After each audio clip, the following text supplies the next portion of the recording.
Hello, friends, and welcome back into another edition of How About That DawgsCast. And tonight, as part of our interview series, our speaker series, I'm going to call on an old friend to come and sit in with me. He hadn't been on with me for a minute, but I thought it was time to have him back on. So let's get him on in here. Coach Chris Hayes is sitting in the chair with us tonight. Coach, man, how are you doing? I appreciate you taking time to come sit with me.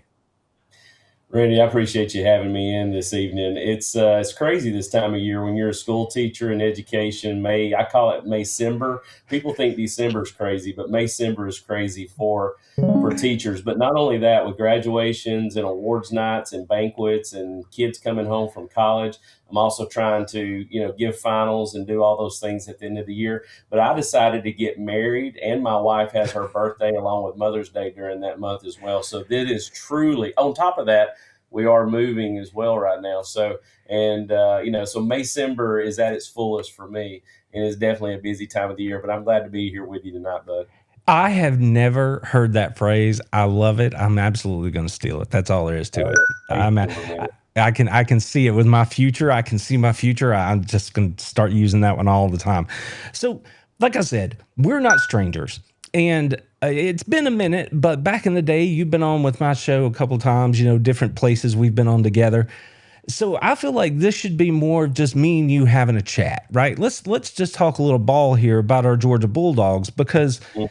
there are perspectives that we gain that maybe are a little bit different than the average fan out there. And I hope that maybe we can kind of touch on some of those things. So let's just begin at the beginning. And I would love to get your thoughts. My fans and listeners, they have heard me talk a lot about breakout players, breakthrough players, the potential for what this season could be, the roster, how it is.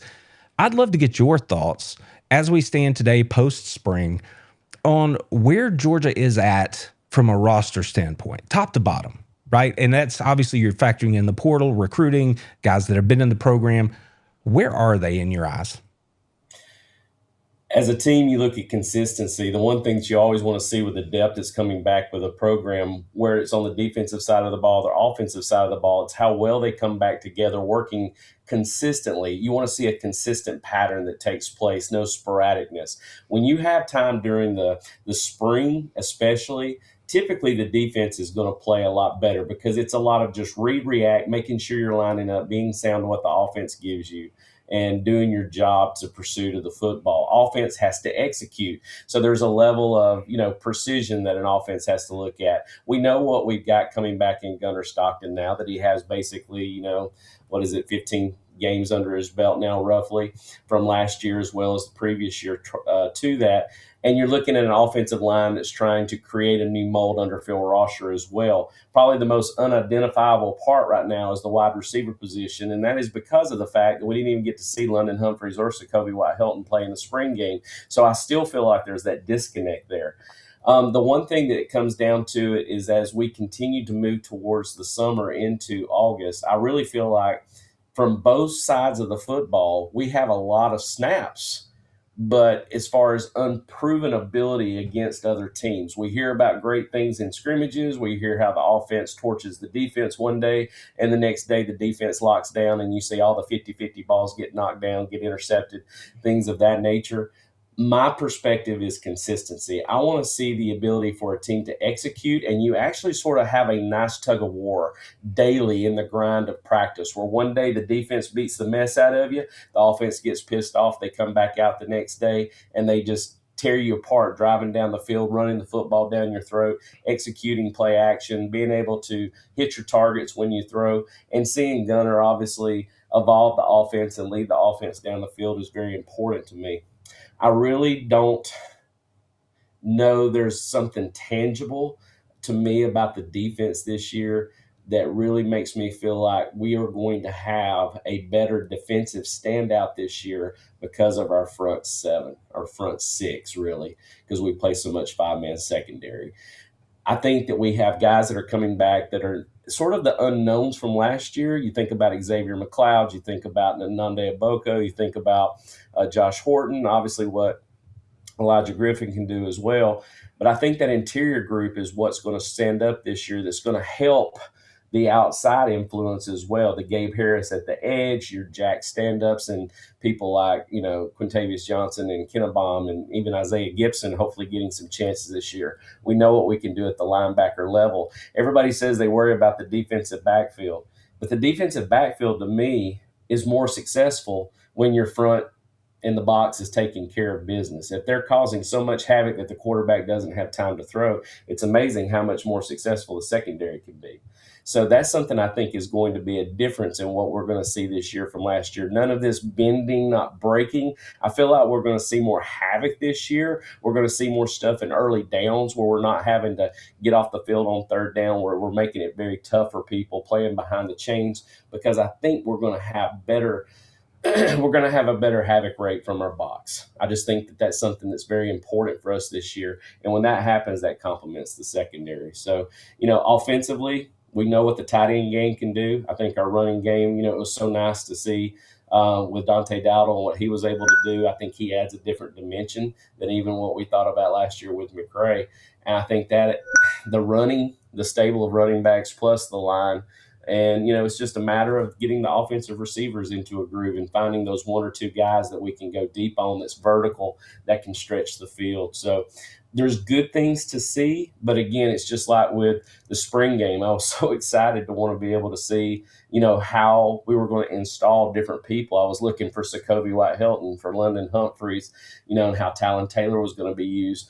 And they're not even out there, those series. So a lot of unproven still to what we can see in the chemistry of those different personnel groupings. Yeah, I'm with you. I think the word along that interior defensive line, I look at that as potential. I think there's bodies there. I think there's real opportunity. I believe and I agree with everything you said about how the two things work together. And I spent a lot of time talking about that edge room and how that push in the middle could make those dudes all of a sudden look like way better pass rushers. So we'll see how it goes. I want to drill down just a little bit. So that was kind of the 22 on the field between the lines. When you look at the roster, because there's been a lot of discussion this spring, especially as things are moving, right, in terms of the portal and only one window and things like that. So when you look at the roster from a talent perspective, I'm of the opinion that Georgia's still right there in the top 5 rosters in all of college football. And I think the difference between, say, Georgia last year and Georgia versus pretty much everybody else across the country this year is that based on what we've seen, which is granted a small sample size from G-Day, but based on what we've seen and knowing how many of these dudes actually had snaps last year, I just feel like the depth, the quality depth, the guys that can play winning football the way Kirby likes to talk about it is there for Georgia in a way that maybe it's not there for the rest of college football, with the exception of maybe one or two teams out there. So first off, would you agree with me there? And then what is your assessment about the talent up and down the roster? Some of those dudes, granted, it's based off of just what we hear and what we've seen them do in the past, but how do you feel about it?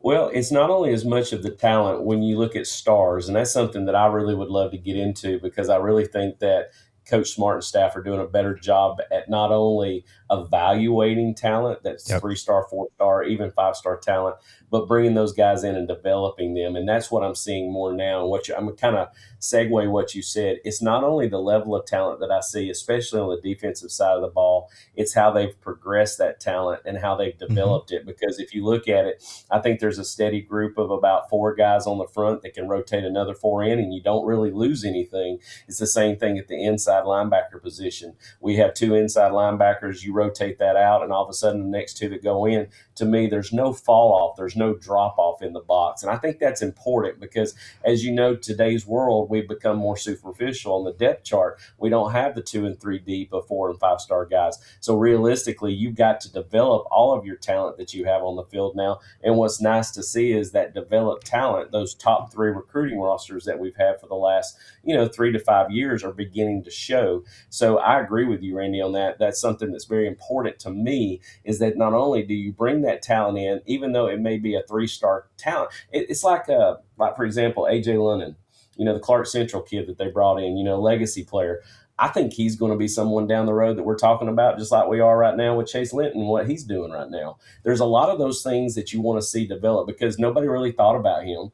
And, he was a 3-star. Basically, I think he became a 4-star because he got the offer from Georgia. But it's the same principle of seeing those kind of guys come in and develop that talent and be able to exploit it. And then all of a sudden, we're not talking about the superficial layer that a lot of teams are producing. And when one guy goes down, it causes the whole mechanism to shut down.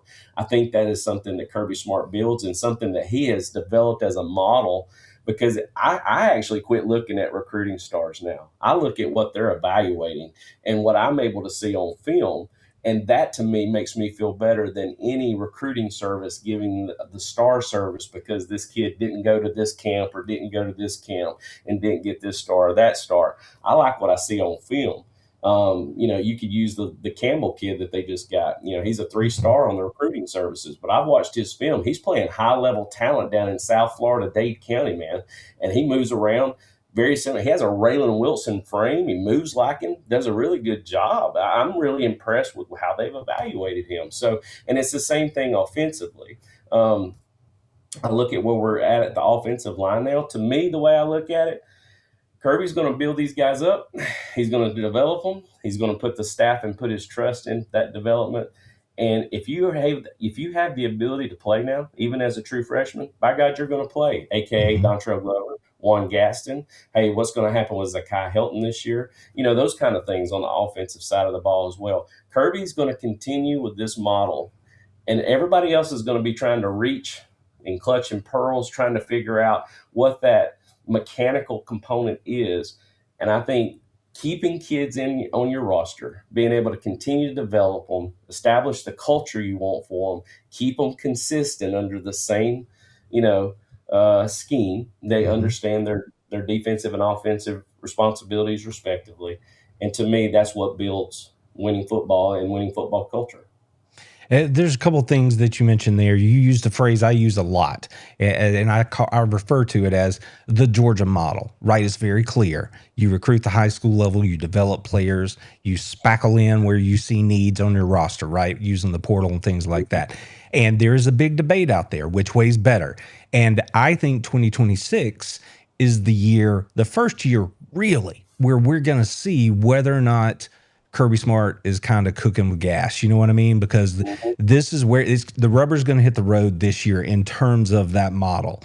And I think that's really going to be on display. So I think it's cool that you mentioned it, because my listeners will absolutely recognize what you're talking about when we're talking about the model. And to your point about Lennon, the legacy, that young man, he is, like you said, very underspoken about back during the spring. And yet I was hearing things, hearing that he was very athletic, hearing that he was popping up here or there, a couple of days. And that's okay for a true freshman. You may not be able to show up every day, but if you can flash a little bit and make a little bit of noise, that says something. And now he's just got to get in there and work when nobody's watching.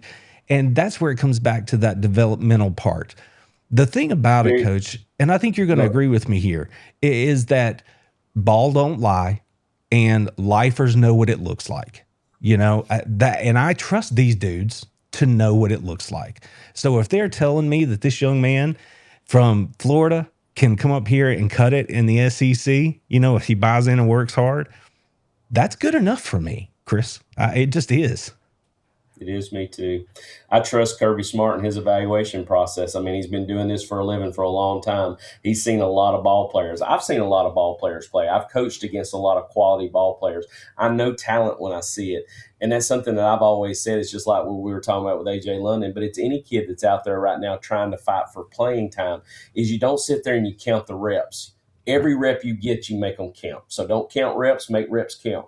And that's the way. If you're only going to get 2 reps, by God, make them the best reps all day long that you've had. Show out when you can. Be able to put yourself in the spotlight. Let the coaches see what you're capable of doing.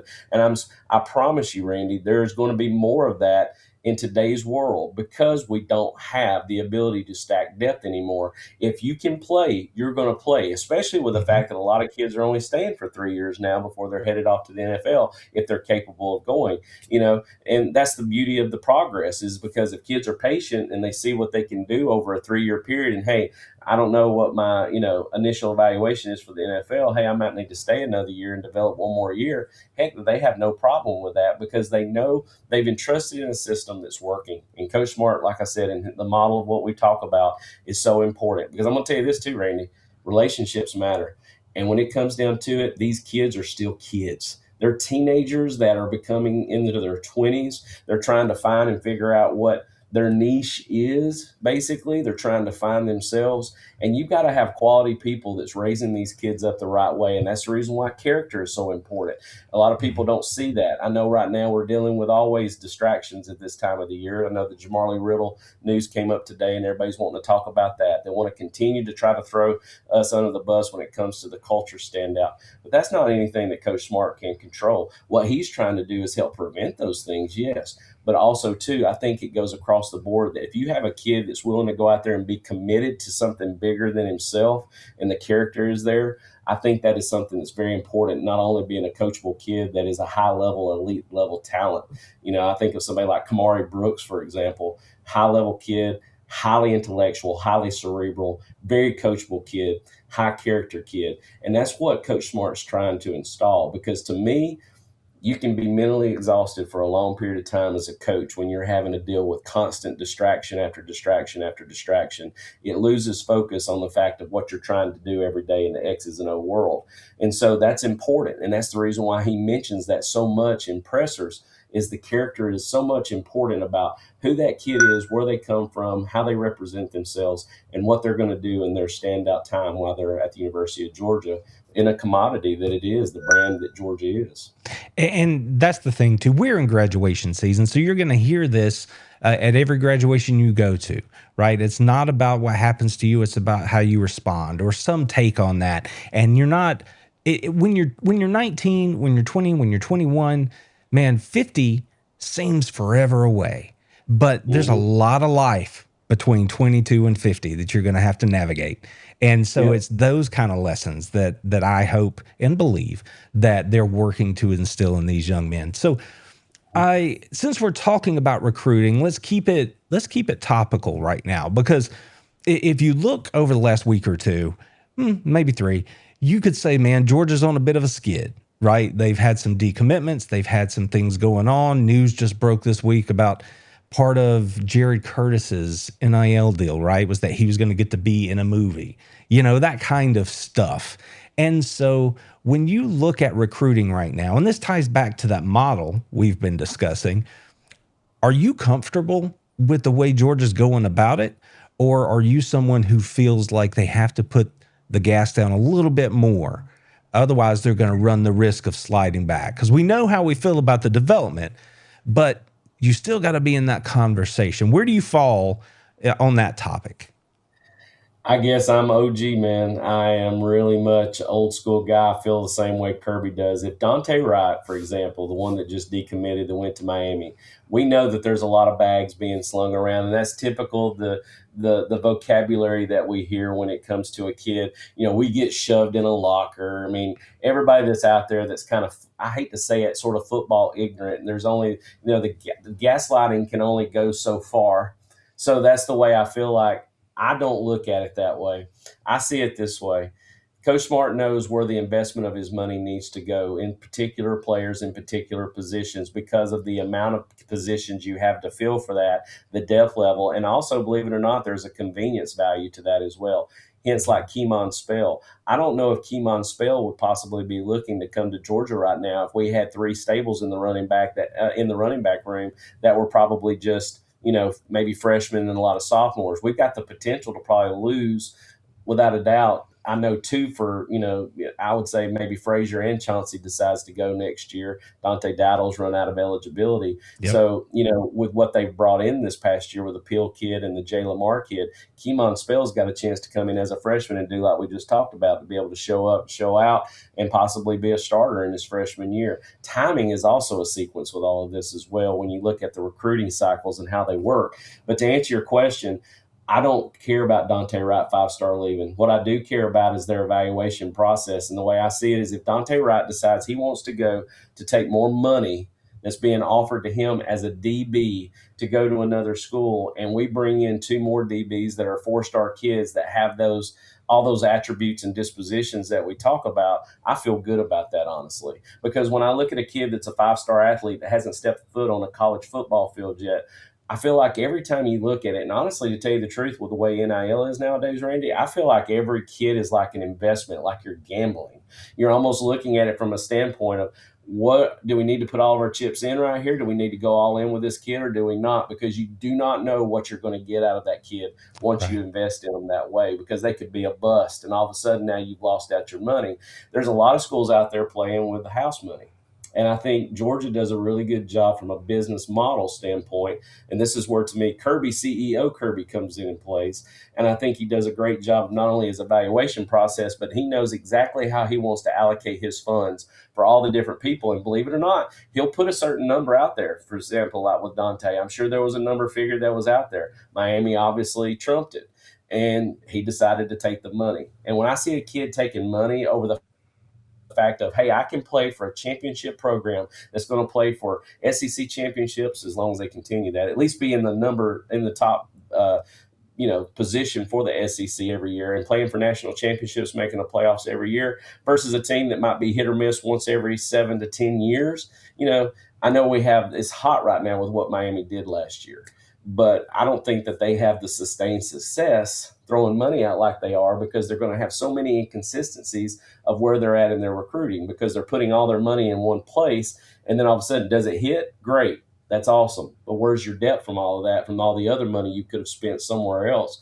Versus, hey, we put all of our money on this one kid. He comes in, he's a bust. Now we're screwed across the board. We have no chips, no cards, no nothing. And we're sitting here, with nothing, a two-pair after we get done, basically. Of course, I've won with a two-pair before, but still, that may be the Indiana-style way of winning. But long story short, I really feel like the business model of what Kirby does is important. And if a kid goes somewhere else for more money, I kind of feel like we didn't lose anybody, honestly. I know some people get sour about that because they're like, we can't pay out any money. But when it comes down to it, retention is important.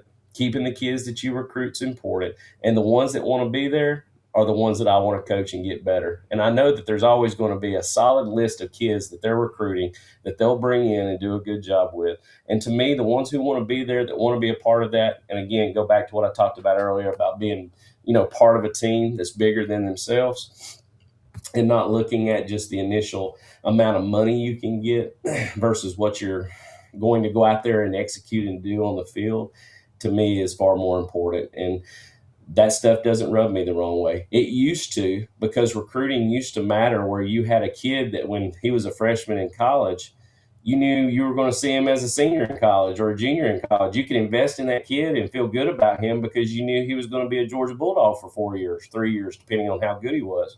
Nowadays, that's not the same case. You can't invest in a kid and get excited about someone, because you never know, in a moment's whim, they're gone. They decide to leave. They get in the portal and they take off. So that's really hard as a fan to watch those kind of things. So that's the reason why, from a recruiting perspective, I feel the same. I don't let that bother me anymore, because I know when it comes down to it and the dust settles and December gets here, it's funny, February is not even talked about anymore. But when December gets here, those kids that want to be there are the ones that I'm excited about. Oh, no, I'm with you. It goes right back to that model conversation. How do you spend your money? How do you build your roster? All those things. But like you said, it does get headlines. It does drive people to the websites. They want to dunk on us or whatever it is. And I've never been anybody that I begrudge no young man to make any choice he wants to make. Good luck with it. I hope you're happy with it. I hope it's worth it. I'm not wishing you ill in any way, but that's why I've always preferred to be a fan of my university and my team, right? So whoever rolls out there with the red and the black, that's who I'm all about. So if that kid was 3 stars or 5 stars, doesn't matter. I'm going to root for those Bulldogs, and that's just where I'm at. So, and you said something earlier, and it made me think of a phrase that I use a lot, right? You said you hate to say, well, maybe they're football ignorant or they like to shove us in a locker. The phrase, whatever the phrase was you used there, man, I refer to folks that talk like that. I'm like, those are college football bros, and that's just not the crowd that I run with. So it made me smile. The college football bro, right? I'm like, that's not who I want to chat with. Well, Randy, those are the people that gaslight every day. They want something to talk about that just gives them something to be able to blow steam out onto a social media outlet. There's no foundation to it. There's no root system to it. It just ends up being what it is. It's just hot air, just for some small minute, I guess, engagement, and that's Yeah. just not.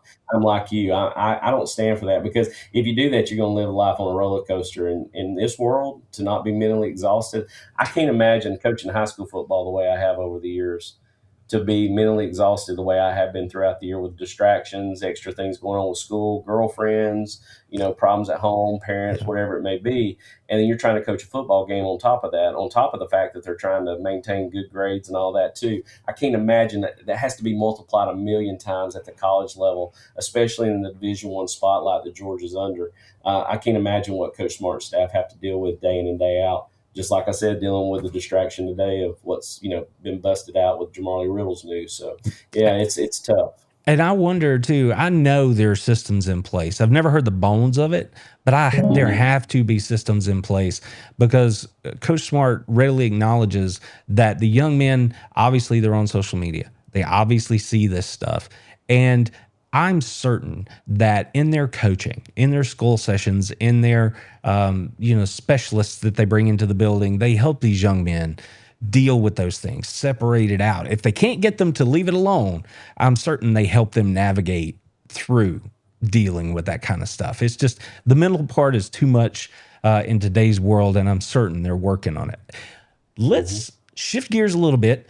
And this is probably the best section of this discussion to have you on here for, because we were just talking about social media. You can't be out there doing what we do and not be on the social platforms. You just got to be out there, because you got to keep your fingers in the pie. But one of the things that we've heard about Gunnar Stockton specifically in 2025, and as we get ready to move into 2026, everybody wants to be a quarterback coach, and they want to tell us why Gunnar Stockton is or is not the dude, why he's not going to get it done for Georgia. So consider this me pulling back the curtain and just handing you the stage and saying, all right, coach, what did we see from Gunnar in 25 that concerned you? And moving into 26, how do you think he's working on getting those things better? Because I'm not going to run off the stats here, but all you got to do is go look. The young man had a really nice season. With that said, everybody can improve. But when you're in those platforms like we're talking about, it gets crazy. And everybody's like black or white. He can't throw the ball down the field. He can't read the field. He can't, whatever it is. Everybody has something to say. So you just go ahead and let us know.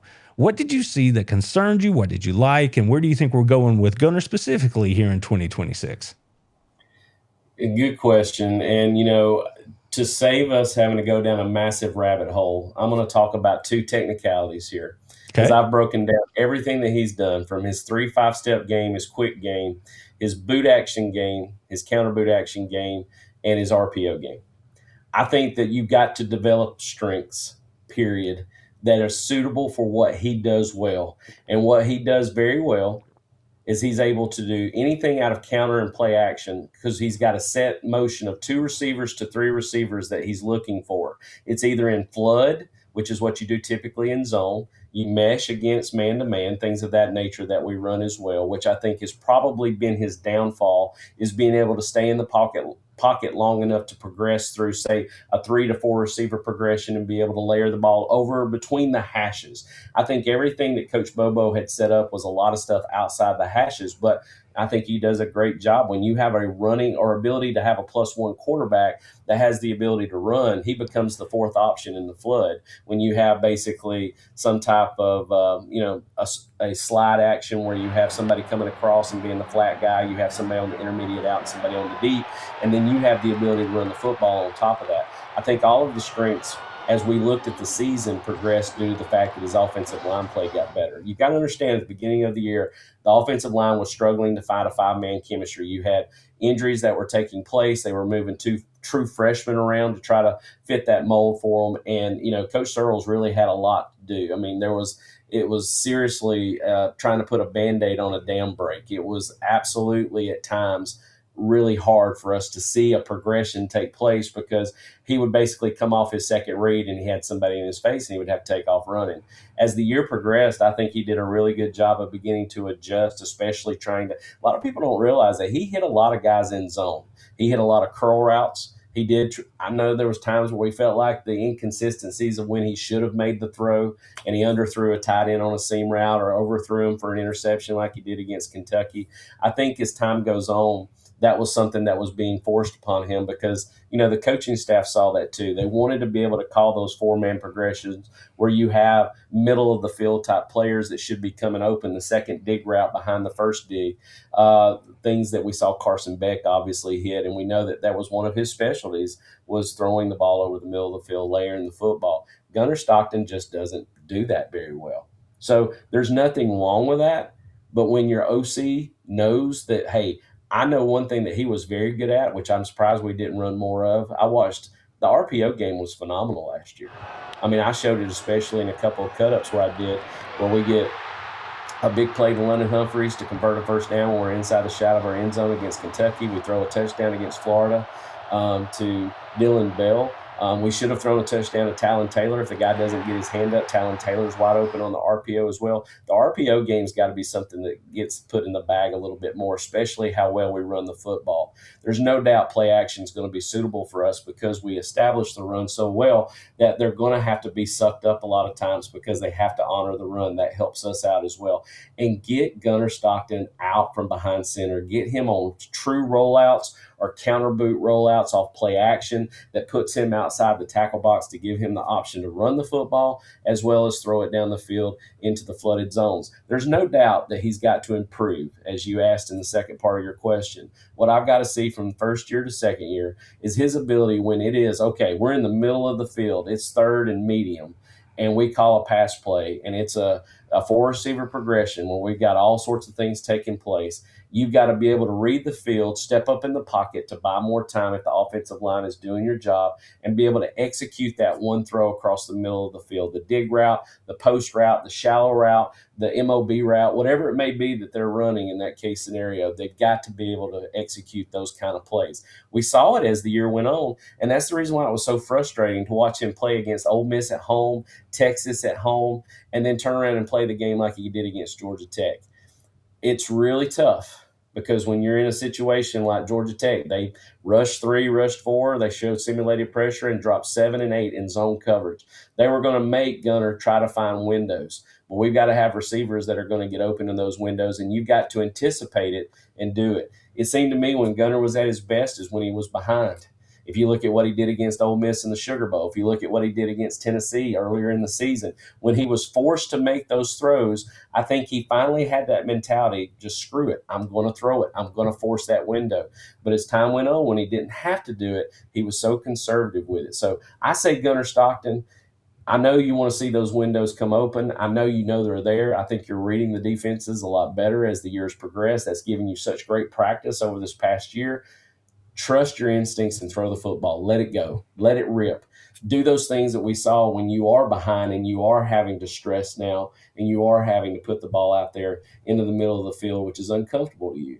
I think that's the thing that we need to see for Gunnar to take that next step we want to see in him, but also play to your strengths as well. Coach Bobo, stick with the RPO game, stick with the play action, floods, rollouts, things of that nature off counter, boot action, play action, and put him in a situation where he can be successful as well.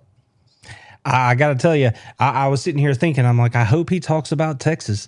I hope he talks about what we saw against Ole Miss when you were talking about how you move him, get him out there, give him options in space.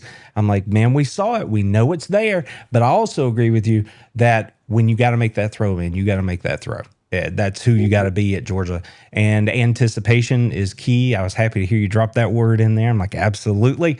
You got to throw them open sometimes. So it's great. And it is odd, not odd, but it's both beautiful and extremely frustrating. Because like you said, you see him when the money's on the table. He's like, all right, I'm about to put this ball right where it needs to be. And he's done that repeatedly. And you're like, man, come on, G, that's you. Just keep doing that, And if you give one up occasionally, ass chewing don't last that long. They're not going to yank you for it. Take a shot, trust your defense, and give your guys a chance to make a play. So that was good stuff, Coach. I appreciate that. Now, we talked about, and this is kind of sort of going to play off what you just said there, and you mentioned it earlier with the wide receivers. We talked about what we didn't see at spring. Guys were out. We didn't see some of the weapons offensively. We didn't see some of the players we know defensively.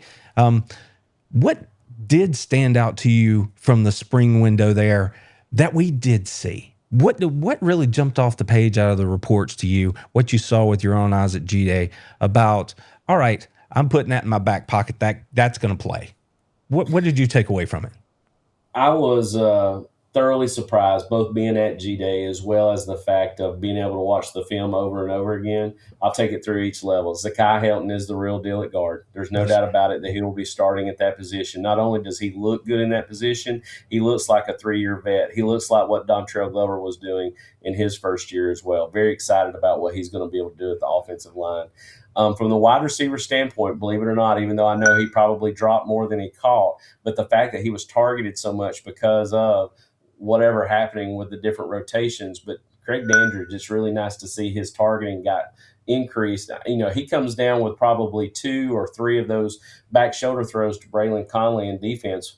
I think we're talking a lot more about him and very excited about him and almost having the same hype that Talon Taylor had coming in to last year. I really wish Talon would have had a better day. Did get targeted a lot, which was very odd. Isaiah Canyon, same thing.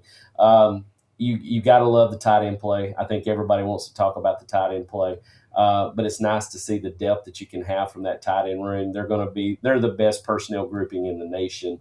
And if we don't utilize them this year, we're stupid. That will be the one time where I'm calling Coach Bobo going, what are you doing, man? We've got to utilize the tight end game. And then, of course, Dante Dowdle at running back. I think we know what Nate Frazier and Chauncey Bowens are about. That was another enigma to me, Nate goes down in the very first place. We don't see any of him in the spring game. And, we get most Chauncey, but that gave Dante Dowdle a chance. Remember, we talk about making reps count. By God, he made them count. So from there, then you look at Chase Linton defensively. I think I loved what I saw from him. Griffin and even, Horton and Xavier McLeod doing a great job of clogging up the middle, causing a lot of strain to that guard center combo. Was really nice to see. Linebacker level, again, you don't have Zayden Walker playing. And, that's something that was really unique as well. So I gave Justin Williams a lot more reps, and you got to see, and Raylan obviously not being out there either. So it was kind of nice to be able to see the younger Bucks be able to get after it as well. Probably my biggest concern, to be quite frank with you, was the defensive back, the corner position. Because basically past Ellis and DeMello, I didn't know what we had. Jonte Gilbert and Braylon Conley, you got Gentry Williams. And I'm sitting there going, who's going to be the next guy? We're a turned ankle away, and we're talking about those 3 fellows right there. And sure enough, by God, we saw it immediately because neither one, DeMello nor Ellis, played. So first thing we're seeing is Jonte and Braylon Conley. Braylon Conley was someone who really excited me. I went back and watched his game, and they put him up against Craig. They put him up against Talon. He was on Isaiah Canyon. He covered the best receivers that Georgia could throw at him. Mm-hmm. And I think he did a phenomenal job in coverage. He is very aggressive in the run game as well against zone. They crack blocked a lot, and he filled on the crack and able to come up taking tackles on, come up and made a couple of tackles on the pin and pull sweeps. So I actually did a small little show for him because of how excited I was to see him step up. So again, making the reps count. So if I had a top 3, I would say these three probably stood out to me the most. Zakai Helton on the offensive side of the ball at guard, Braylon Connolly at the defensive back position at corner.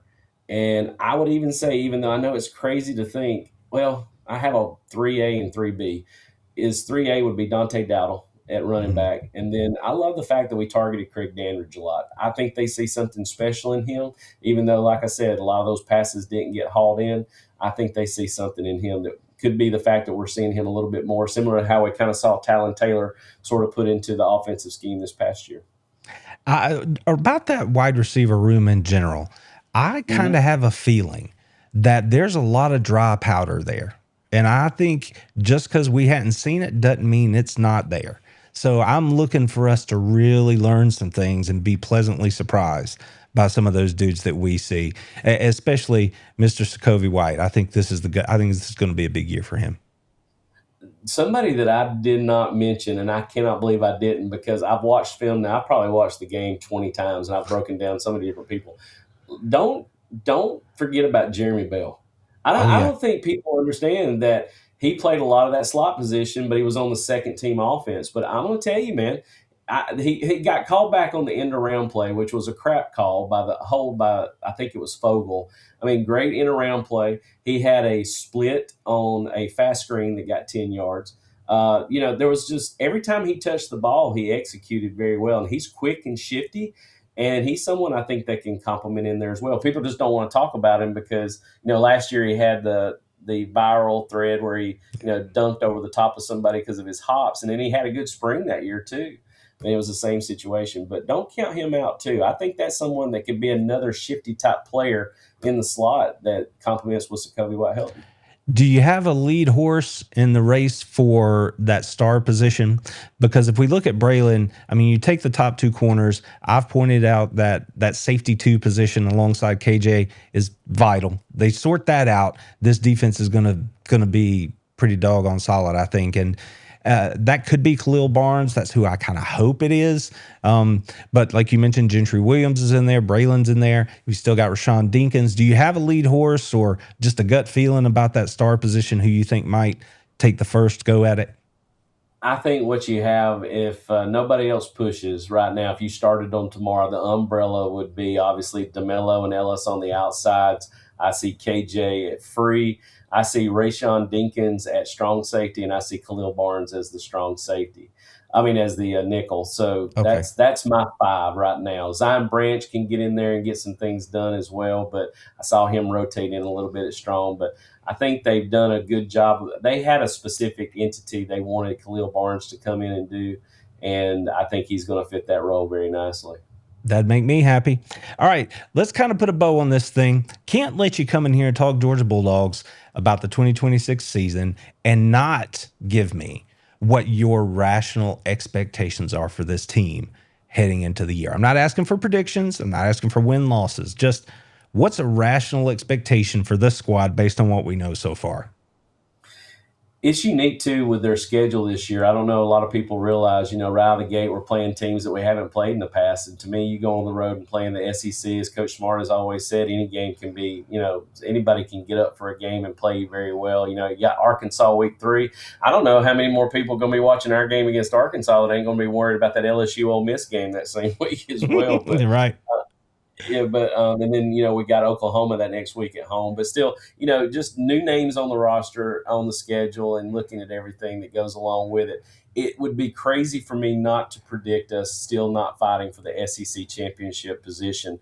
I think it's a matter of how we handle our road games again this year. I think we did a heck of a job of that last year. The only problem was the loss at home against Alabama that sort of stubbed our toe, but we were able to redeem ourselves in a weird fashion in the SEC championship game, even though that game almost seemed to be non-existent as far as the rankings were concerned after that week. But still, nonetheless, is handling your business at home, which we have shown to be a very strong team at home. So regardless of the new teams coming in to play us in Sanford Stadium, the weird game this year is the cocktail parties in, the Mercedes-Benz this year. So that's going to be kind of a unique perspective as well. I just don't see how we're not still competing and fighting for the SEC championship again this year, as long as they continue to play for it. I'm going to go ahead and just say at the top of the ladder, but it's how we handle our away games this year to me that's going to be the key factor.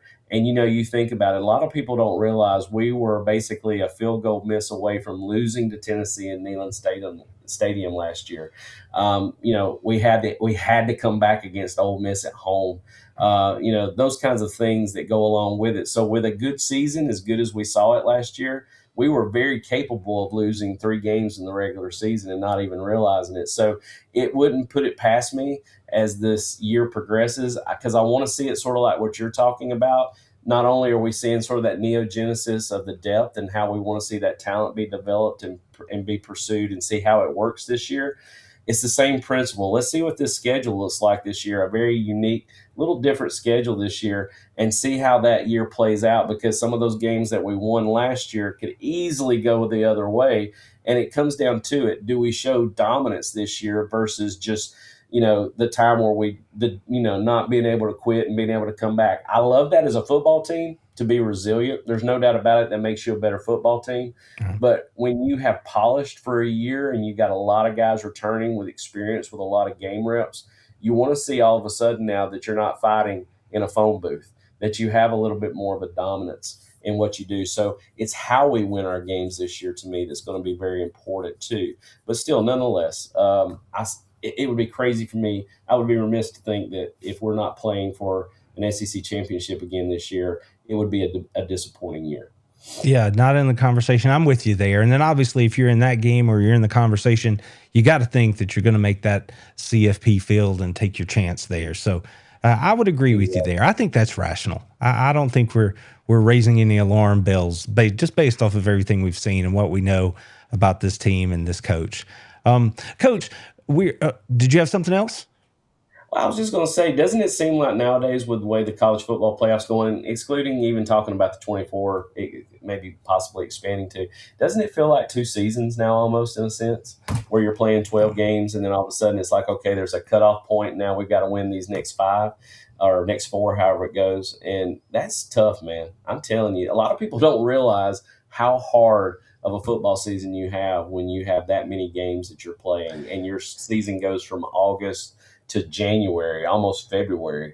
And, I think people from the helicopter's view from the outside in don't realize how, rigorous that is and how grueling that can be on a team. So that's another thing too, man. You can get hot at the right second or you can get really cold. And that's something to me that's got to change, is that, because I think we have not benefited from the fact of having too much time off between the SEC championship game and the first round of the playoffs.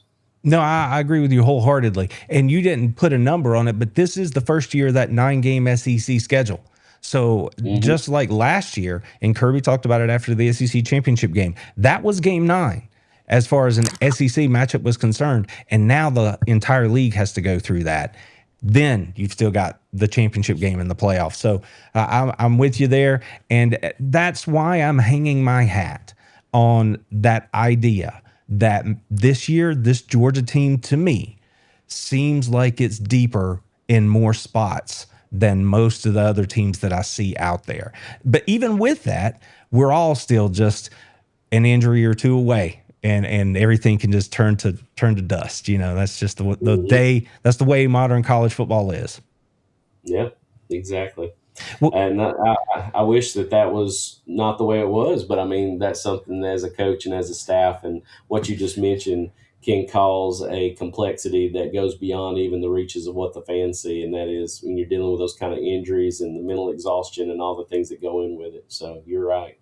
Absolutely. Coach, first, thanks again so much for sitting in here with me for a little while. I think we covered a lot of ground and got to some good stuff here. Before we put a bow on this thing, if you will, take this opportunity to tell people where they can find you. Well, Randy, I appreciate you having me on this evening. If you want to reach me, basically, I am here for you with connecting fans to the fundamentals of football. I'm basically an ex-football coach, 20-year veteran high school coach, and I love teaching X's and O's. So at Coach Hayes Huddle is where you can find me. That's HUDL. A lot of people love to tell me that I misspell huddle, like I'm a teacher, and I'm like, I know how it's spelled.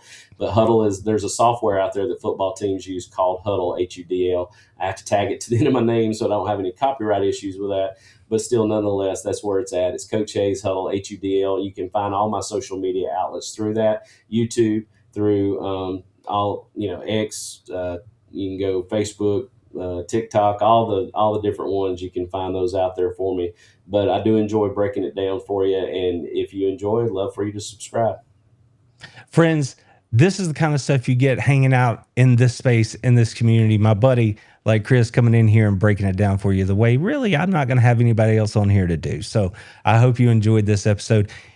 Stick around. If you're a member over at How About Them Dogs Plus, there's going to be an entirely separate section that we are about to get into. But for everybody else, we'll see y'all next time. Told them, how about them fucking dogs? That's what I told them.